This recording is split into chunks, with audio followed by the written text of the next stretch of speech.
Oh, well, hello everybody, there you are. How's it going at your end? It's horrible here, again.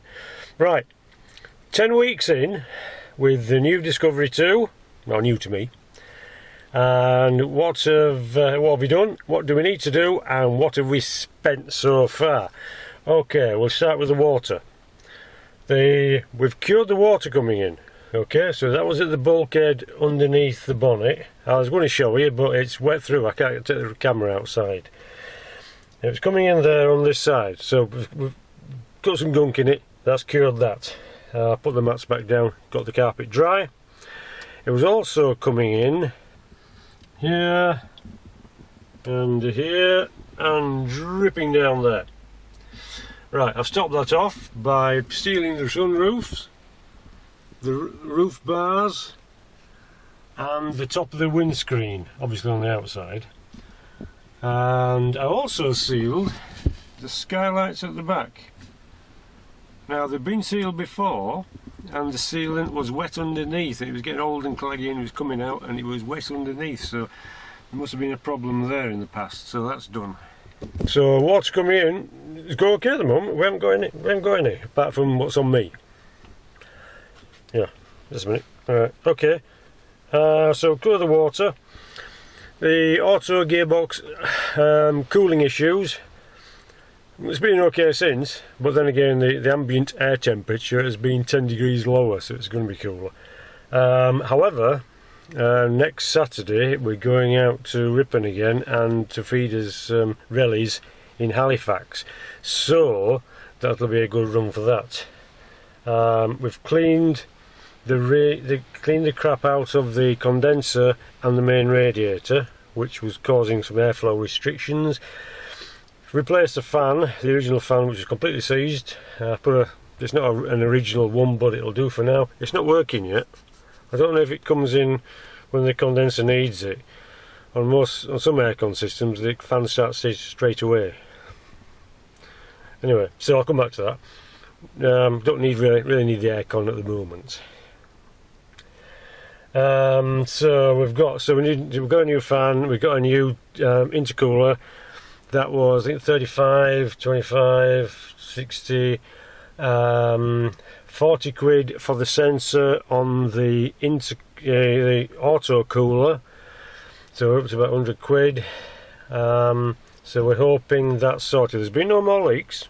It's going well. It's okay. We're happy. No more intercooler hoses blowing off on the way to work. Sorted that. It's all good. So that's that.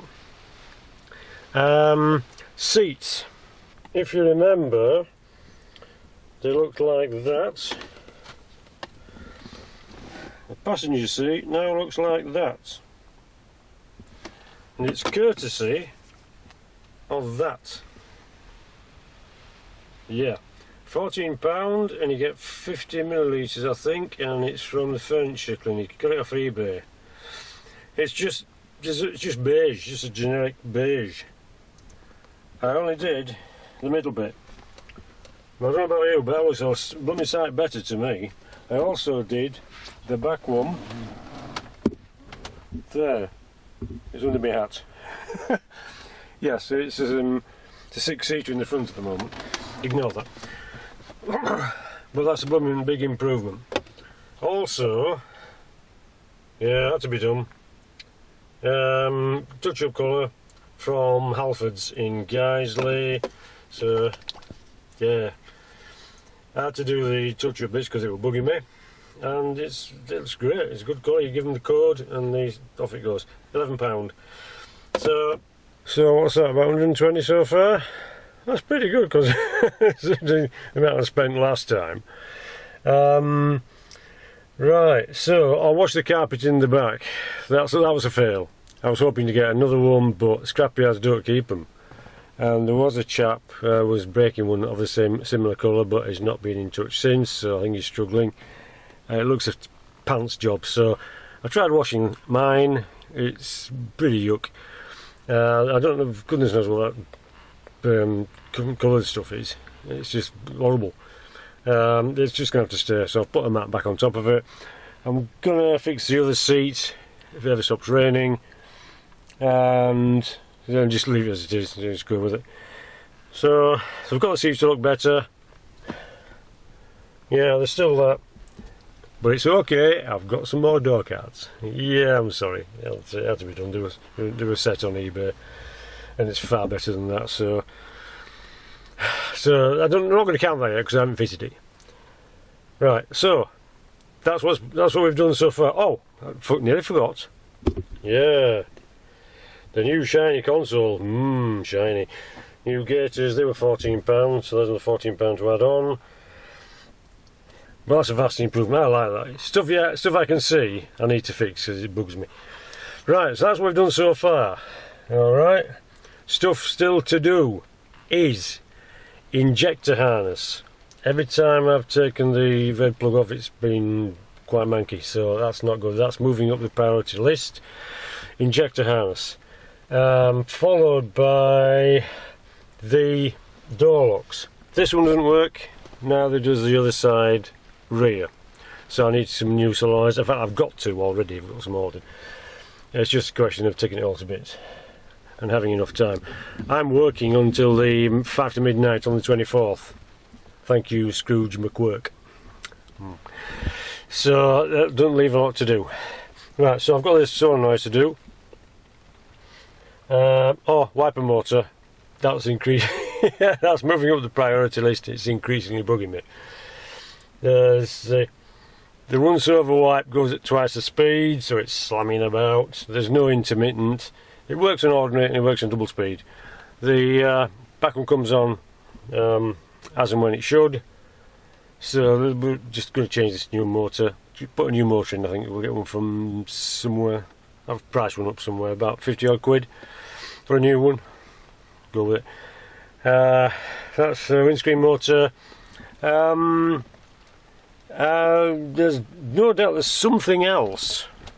Well, yeah, there is one thing that annoys me. Yeah, dangly nets. Yeah, fish nets are okay in the right place. We're not dangly nets in the back of your car. Right, so injector harness. Oh yes, I'm monitoring the oil pressure, the oil level. Monitoring the oil level closely. It's one thing I still haven't ascertained yet, whether or not we've got leaking seals. I'm hoping we haven't, but it's just, I haven't really been far. I've only been to work. I mean, there's not much we can do, not many places we can go. Next Saturday I say we'll have to pop out, so we'll see how it goes then. I've been using it for work, packed in the same place every time, so I know what the level's like, so we're good. At the moment, I'm happy with that. Gearbox, fine, no leaks. Marvellous.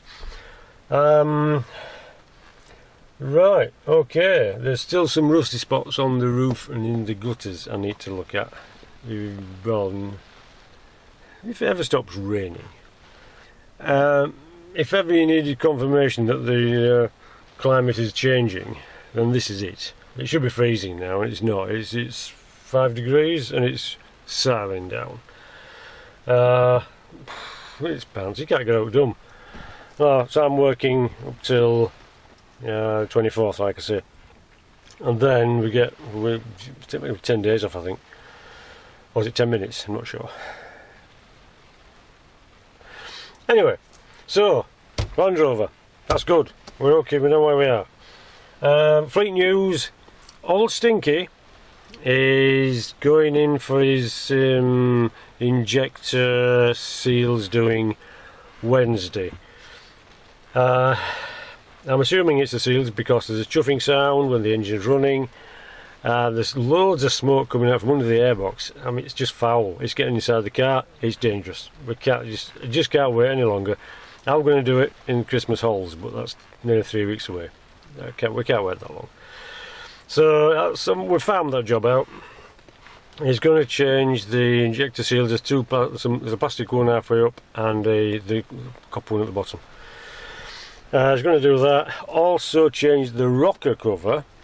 And I'm hoping that'll cure the oil problem with the valve in the new. It's not a new, but it's second-hand rocker cover. He's going to change that. I've got a gasket for that. Also put the new heater plugs in. which I failed on. So when you got the top off, there's a lot more room to play with it, and it'll probably have some way of dealing with it. They just corked up at the bottom, I think, and this is what come out. So that's all stinky sorted. Feeder's going to be using cheap heap. We've just moved Ebu. There it is. Because this coming Thursday. No, sorry, wrong again. It's coming Friday, but I had to do it today in case there are any problems. We're getting a new boiler fitted, and they need to get to the side of the house, so I had to move Ebu. It was fine. 2 flat tyres, obviously. And he took a few cranks to start, but once he were away, it's fine. Problem with Ebu is he's automatic, and he's got a problem with his solenoids. It won't change automatically, but you can shift it manually, but not automatically. It just goes into the flashing S, the infamous flashing S, and it goes into limp mode, and it just won't change. So, but you can change it, you can shift it to manually. But that's not the point, is it? If you're having automatic, it's got to be automatic. What's the point in having a manual automatic? Anyway, that's just me. So, anyways, there's no seized brakes work. There's no seized bearings, brakes on, or anything like that. That's good. Oh, quite impressed. That's one of these days I'll get around to fixing that. When it stops raining, if it ever stops raining. So that's it. Yeah, the Astra in the garage is still in the garage, and is all warm and dry. I'll get around to that as well. Okay, that's where we are really. That's about everything. We've got caught up with the Land Rover Discovery, so I'm quite happy with it at the moment. We're good. Starts well, goes okay. When it's cold, it seems to take a while to change up, or maybe it's just me. The last automatic I had, apart from before Ebu, was an Amiga 2.5 twin cam V6. Very nice. Very nice indeed. Quite troublesome. Oh yeah, quite a lot of problems with them. But it was nice. And the gearbox was fantastic. And you could coax it, you could accelerate back off a bit, and it would coax it into changing up. Old Jugs here, they don't do it, none of that finesse. No, we just scream along in 2,000 revs for a while, and then we change up. But when it gets warm, it's a lot better. I think it's just old age. It's 180,000 miles, literally 180,000 miles, and 86 now. I think I've put about 2 miles on so far. No, just a bit more.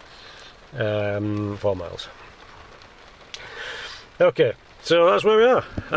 Thanks for popping in, thanks for watching, thanks for your comments. I hope you're all staying safe and warm and dry. And you're getting lots of mince pies in for... Oh yes, don't forget, if you haven't got your sprouts on to boil now, forget it.